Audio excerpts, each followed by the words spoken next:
로마 교회 안에 있는 유대인들에게 하나님의 의, 즉 구원받는 그것은 율법을 행하거나 할례가 몸에 있어 그것으로 구원의 표징이나 보증이 되지 못한다 라고 가르치면서 아브라함에 대해서 계속해서 설명을 했습니다. 그리고 아브라함을 가르쳐 두 가지를 말씀했죠. 하나는 아브라함도 율법을 지킴으로 의롭다 함을 얻은 것이 아니고 할례를 받음으로 하나님의 백성이 된 것이 아니고 하나님의 말씀을 믿음으로 의를 얻고 하나님의 백성이 되었다. 그리고 그 복을 하나님의 언약의 복을 누렸다. 그리고 두 번째는 그 아브라함이 누렸던 믿음으로 누린 언약을 또한 그 후대의 모든 사람들에게도 동일하게 허락해 주실 것이다 라고 하셨죠. 바울이 이것을 말하면서 5장에서는요 누리는 언약이 무엇이냐를 말하고 있어요. 오늘 그것이 본문인데요, 화평이라고 말해요.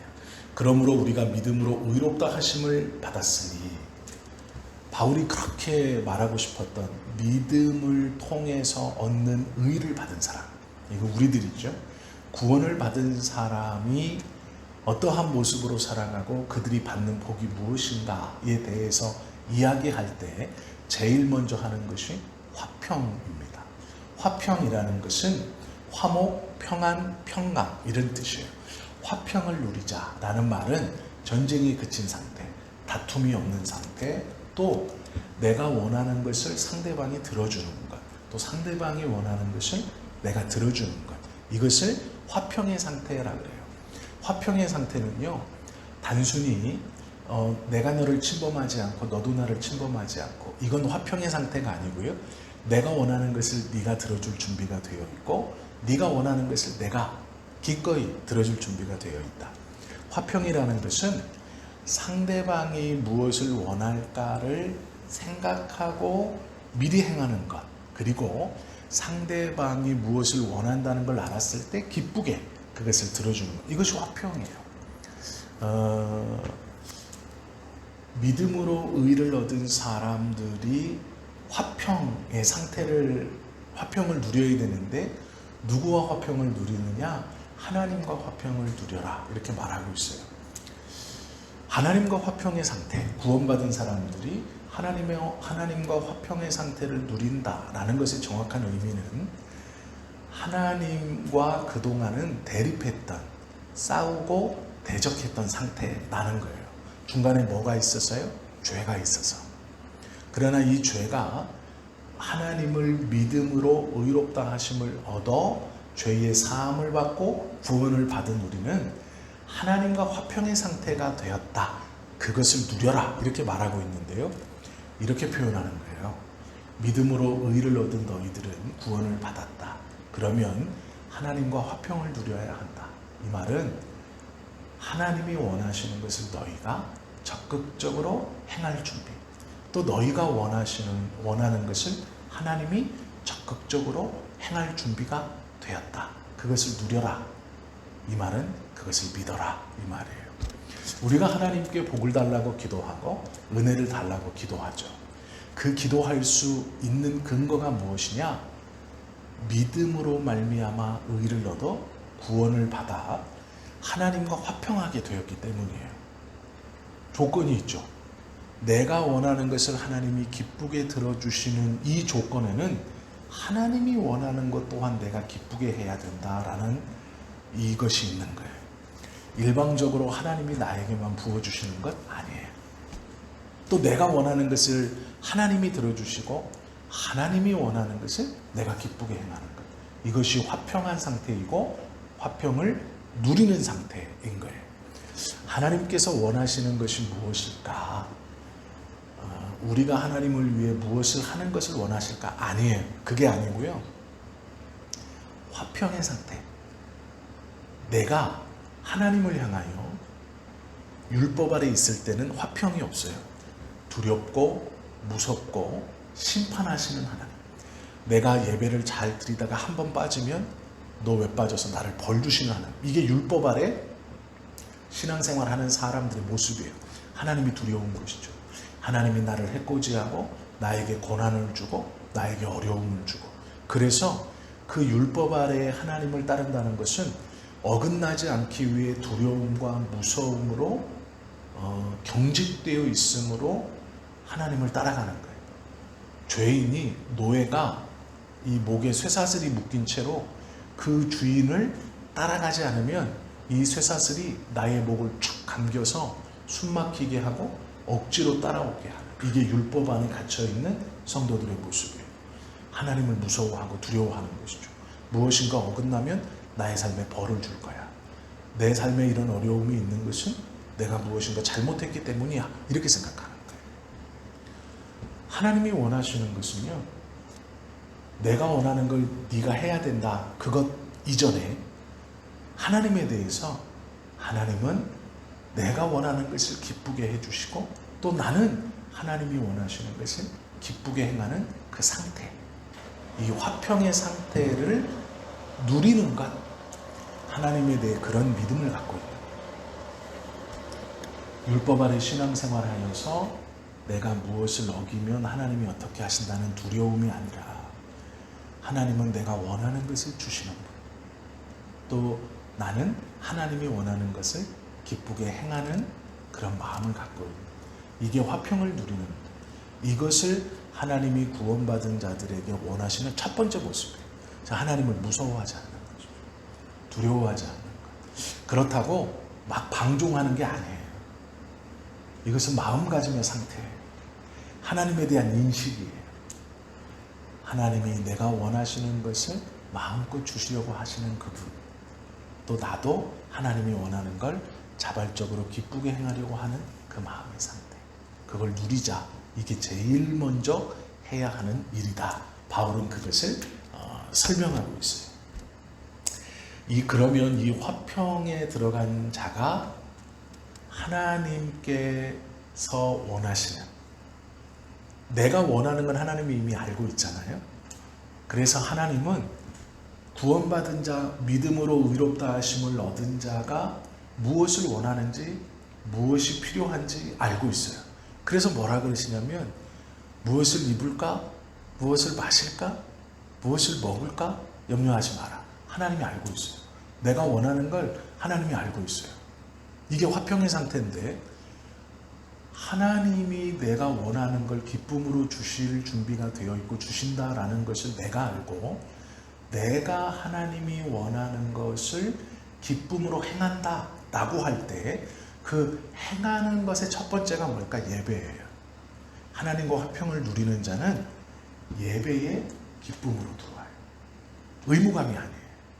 내가 예배 안 드리면 무슨 해코지를 당하지, 주일날 놀러 가면 뭐 사고가 날 것도 같고, 내가 감기에 걸렸는데 내가 주일날 안 가가지고 이래.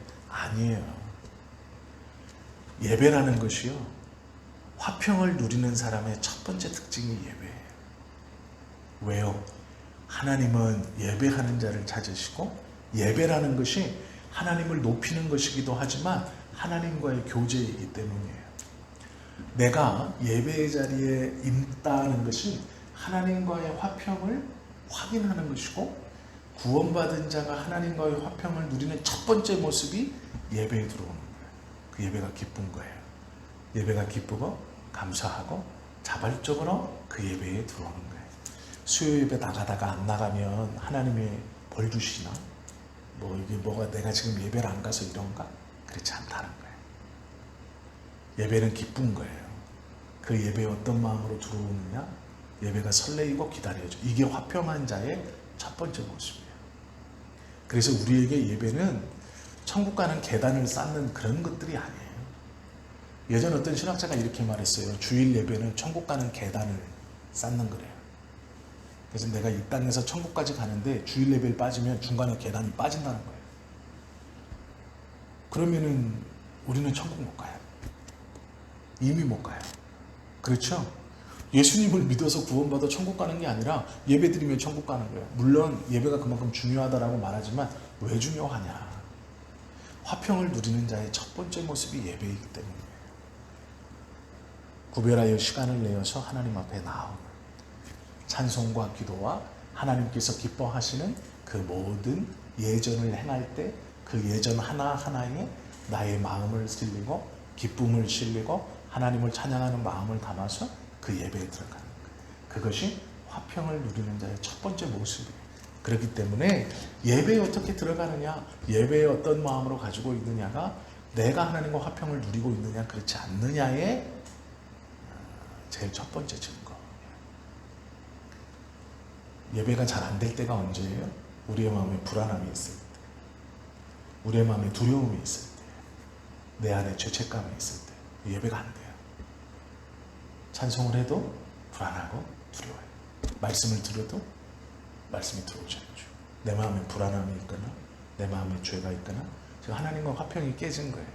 하나님은 내가 원하는 것을 기쁘게 주시기로 마음 먹었고 주실 것이다 라는 게 깨진 거예요. 하나님이 원하시는 것을 내가 기쁜 마음으로 행한다는 게 깨진 거예요. 예배가 어긋나요. 예배가 즐겁지 않아요. 내가 예배에 어떻게 들어오느냐를 보면 내가 화평을 누리는가 안 누리는가를 볼 수 있죠. 이 예배 안에 들어온다는 것이 가장 큰 특징이에요. 그래서 하나님을 믿는 사람이 하나님과 어떤 깊은 교제가 있다 하는 사람이 공교회 예배를 무시하고 나 혼자서 성경 읽으면서 저는 하나님과 깊은 교제를 나눕니다. 거짓말이에요. 일어날 수 없어요. 저 혼자 예배 드리면 되지 않습니까? 거짓말이에요.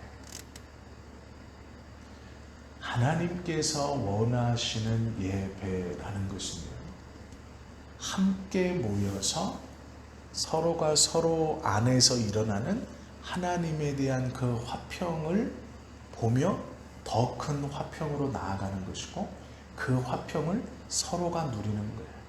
그때 우리 안에 미움이 내려가고 우리 안에 분노가 내려가고 우리 안에 평안이 일어나는 거예요. 그래서 원수를 용서할 수 있게 되는 거예요. 내 안에 있는 화평과 내 옆에 저 성도 안에 있는 그 화평이 서로 함께 할 때 우리가 용서할 수 없는 자를 용서하게 되고 이해할 수 없는 일을 이해하게 되고 견딜 수 없는 그 일을 견딜 수 있어요. 하나님께서 그 화평을 통해서 천국을 맛보게 하시는 거예요. 내 안에 넘치는 하나님과의 바른 구원받은 자가 갖는 화평, 내 옆에 있는 저 성도가 뿜어내는 화평. 이거 뿜어낸다는 표현으로 제가 표현했지만 그 누리는 화평, 그것이 교류가 될 때 하나님의 나라가 어떻게 이루어지는지, 인간적으로 어떤 것을 떠나서 그것을 보고 하나님의 나라가 이렇구나라는 걸 이 땅에서 맛볼 수 있게 된다라는 거예요. 그 예배는 중요해요. 아무리 신앙이 좋아도요, 신앙생활 혼자 할 수 없어요. 우리가 예배에 들어오는 그 마음이 이런 마음이 아니고는 하나님과의 화평을 누린다고 말할 수 없는 자가 되는 거예요. 아무나 이 하나님의 은혜 아래 화평 아래 들어가는 게 아니에요. 아유, 내가 들으니 너무 좋아요. 저도 그곳에 들어가고 싶어요. 그 하나님의 은혜와 화평을 누리고 싶어요. 그렇게 해서 얻을 수 있는 게 아니에요. 성경은요, 너희가 그 은혜를 인하여 믿음으로 말미암아 구원을 얻었나니 이것이 너희에게서 난 것이 아니요 하나님의 선물이라 라고 말씀하고 있어요. 이것을 에베소서에서도 요한복음에서도 사도행전에서도 얘기하고 있어요. 이 화평은 너희에게서 난 것이 아니고 하나님의 선물이에요. 내가 그걸 누려야지. 기독교의 진리를 들으니까, 성경의 말씀을 들으니까 그런 거예요? 그렇게 좋은 거예요? 내 안에서 자발적으로 기쁨이 있다고요? 누군가 하나님이라는 존재가 날 위해서 내가 원하는 것을 마음껏 해주실 준비가 되어 있다고요?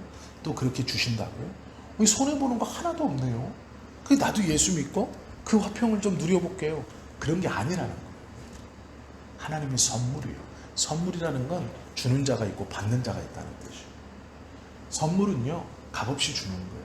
내가 이걸 주니까 넌 나한테 이 선물의 값어치만큼 이걸 해야 돼? 그건 선물이 아니에요. 뇌물이죠. 이것은 너희에게서 난 것이 아니요 하나님의 뇌물이라 이렇게 말하죠. 하나님의 선물이라. 값없이 주었는데 문제는 뭐냐면 이 선물을 다 주는 게 아니에요. 하나님께 기뻐하심을 입은 자들에게 주는 거예요. 이것이 우리 안에 있는 구원이고 믿음으로 말미암아 우리가 얻은 의이며 그 의로 말미암아 하나님과의 화평을 누리는 사람인 거예요. 바울이 그 이야기를 하고 있어요. 그러므로 우리가 믿음으로 의롭다 하심을 받았으니 우리 주 예수 그리스도로 말미암아 하나님과 화평을 누리자. 예수님의 십자가로 말미암아서 내가 원하는 것을 기쁨으로 마음껏 주실 준비가 되어 있고 주시는 하나님, 또 하나님이 원하는 것을 내가 할 수 있는 그것이 그리스도로 말미암아 화평을 누리는 거예요. 그런데 그 다음 구절이죠. 또한 또 이것을 하는 사람이 또한 하나가 더 있어요. 그로 말미암아 우리가 믿음으로 서 있는 이 은혜에 들어감을 얻었으며 하나님의 영광을 바라고 즐거워하느니라. 화평의 상태는 하나님의 영광을 바라고, 즉 하나님이 높아지심을 바라고 하나님의 높아지심을 즐거워한대요. 여기서 이 하나님의 영광을 바라고 하나님의 높아지심을 즐거워하기 위해서 우리의 수고와 우리의 헌신과 우리의 봉사가 나오는 거예요. 이 하나님의 영광과 하나님이 영광 받으심을 우리가 즐거워하는 그 즐거워함이 있기 때문에 우리가 복음에 인한 고난을 기쁘게 받는 거예요. 내 삶에서 믿음으로 일어나는 고난을 우리가 받는 데 있어서 도망치지 아니하고 그 자리에서 기도하면서 예배하면서 찬송하면서 때로는 눈물을 흘리고 그 예배의 자리에 그 말씀의 자리에 있는 이유는 하나님의 영광을 바라고 하나님이 높아지시는 그것을 즐거워하기 때문에 이것이 영적인 비밀이에요. 내가 섬기는 것, 내가 어떠한 것을 감당하는 것, 내가 그 자리에 지키고 서 있는 것은 이것을 지키면 그 뒤에 형통하고 이것을 지키면 그 뒤에 잘 먹고 잘 살겠지가 아닌 거예요. 하나님의 영광을 사모하며 그것을 기뻐하기 때문이에요. 그래서 우리가 부르신 우리들이 지금 이 자리에 있는 것, 우리의 삶에서 일어나는 내 지금 삶의 자리에 있는 이유는 이것을 견디어서 좋은 날을 보겠다. 물론 하나님이 좋은 날을 주실 거예요. 그러나 그 좋은 날을 보겠다고 견디는 게 아니라는 거예요. 견디는 이유는 하나님의 구원받은 자가 마땅히 하나님과의 화평을 누리고 그 화평을 누리는 자는 마땅히 하나님의 영광을 위해서 그리고 하나님이 영광을 받으시는 그것을 기뻐함으로 그 자리에 있다. 이렇게 말씀하고 이것이 복음의 비밀이죠. 이 영광은요. 로마서 8장 17절 18절에 보면 이렇게 표현하고 있어요. 로마서 8장 17절 18절에 이렇게 말하고 있어요. 자녀이면 또한 상속자 곧 하나님의 상속자요 그리스도와 함께한 상속자니 우리가 그와 함께 영광을 받기 위하여 고난도 함께 받아야 할 것입니다. 생각하건대 현재의 고난은 장차 우리에게 나타날 영광과 비교할 수 없도다. 내가 부르심을 받아서 하나님과의 화평을 누리는 상태, 그 상태에서 하나님이 영광받는 것을 사모하고 원하고 하나님이 영광받아 높아지시는 것을 기뻐하는 그 하나님의 영광을 결국 누가 누린대요? 우리도 함께 누린대요. 하나님의 아들로 부르셨고 후사로 부르셨기 때문에 결국 그 하나님의 영광 받으시는 걸 기뻐했던 그 영광을 우리가 누리게 된다. 그래서 그 하나님의 영광을 위하여 고난도 받자라고 하는 거예요. 결국 그 영광은 우리의 영광이기 때문에 성경은 이걸 말하고 있어요. 우리가 삶의 자리에서 지금 힘들고 어렵고 아픔을 내가 후대에 내가 이걸 견디면은 경제적으로도 뭐 건강적으로도 뭐 가정적으로 자녀적으로 뭔가 좋은 일이 있겠지. 그렇게 이겨내는 것도 믿음으로 이겨내는 것도 참 귀하고 복된 일이에요. 그러나 이 견딤은 하나님의 영광을 위해서 고난받는 거예요. 그러면 이 고난을 통해 하나님께 영광, 이 하나님께 영광은요, 고난의 자리에서 화평을 누리는 거예요. 화평을 누린다는 걸 오해하시면 안 돼요. 마음 편안하게 나는 고난 중에 있지만 그 고난과 떨어져 마음 편안하게, 그 상태가 아니고요. 고난의 자리에 있는데 어떻게 마음이 편해요? 불편하고 아프고 힘들고 외롭고 슬프죠. 그런데 뭘 놓치지 않는 거냐? 화평의 상태. 하나님이 나에게 좋은 것을, 내가 원하는 것을 마음껏 주시고 마음껏 주시는 분, 내가 하나님이 원하는 것을 마음껏 할 수 있는 그 신뢰가 그 고난 속에, 그 눈물 속에 변하지 않고 있는 거예요. 그 있음으로 견디는, 내가 고난 중에 하나님을 높이고 하나님을 붙들고 예배하는 그 하나님을 영화롭게 하는 것을 기뻐하는 그것이 결국 나의 영광이 된다. 네가 믿음으로 나에게 영광을 돌리는 그 영광을 내가 너에게 돌려주겠다. 이렇게 말씀하시는 거예요. 그러므로 고난도 받자 우리가 이렇게 말씀하고 있죠. 이것이 복음의 비밀이에요. 결국 하나님을 영화롭게 하고 영광스럽게 하는 것은 우리들에게 유익을 주시기 위해서 하나님이 하신다라는 거예요. 여기서 이제 비밀이 하나 있어요. 그게 뭐냐면 화평의 상태를 오해하면 안 돼요. 마음이 불편하지 않은 게 아니에요. 고난받는데 왜 불편하지 않아요? 잠 못 자는 게 당연하죠. 어떻게 해야 되나 고민되는 게 당연해요. 화평을 잘못 생각하면 고난 중에도 마음 편안하게 생각하십시오. 아니 당장 돈이 없어서 내일 애 등록을 못 시키는데 어떻게 마음, 하나님이 알아서 해주겠죠. 누군가 알아서 해요. 아무도 안 해줘요. 내 마음이 불편한 거는 부모로서 당연히 불편하고 어렵고 힘들고 삶을 살아가는 데 있어서 왜 그게 없겠어요. 화평은 마음 편안함이 아니에요. 평강하고 다른 거예요. 화평은 하나님과의 상태를 얘기합니다. 그것을 바로 알고 그걸 깨지 않는, 그걸 변하지 않는 것이 화평이에요. 그걸 가진 사람은 고난도 하나님의 영광을 위해서 받는다라고 성경은 말씀하고 있죠. 화평을 누리는 생활이라는 것은요, 불안해하지 않는다는 게 아니에요.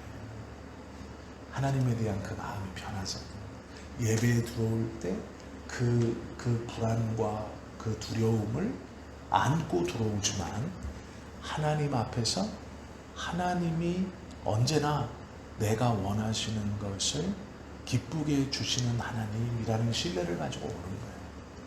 매 예배에 내가 그 마음을 갖고 왔는데, 그 희망을 품고 예배를 드렸는데 돌아가니 해결이 안 되네. 수요일은 해결되겠지, 금요일은 해결되겠지, 주일은 해결되겠지. 안 돼요. 그러면 실망하고 낙심해서 믿어봐야 별것 없어 이렇게 얘기하죠. 그 말이 아니라니까요. 그것이 아니에요. 그 상태를 유지하느냐, 쉬운 말로 하면 하나님에 대한 신뢰가 변함이 없느냐니까 그 말이에요. 너의 입술로 여전히 하나님을 찬송하고 하나님의 영광을 노래할 수 있느냐, 너의 상황과 처지가 아니라 라고 물으시는 거예요. 그것이 결국 내가 누리는 영광이 될 것이다, 이렇게 말씀을 주시는 거죠. 하나님의 영광을 바라고 즐거워하는 생활, 그것이 어떠한 것인지 이제 바울이 쭉 얘기해줘요.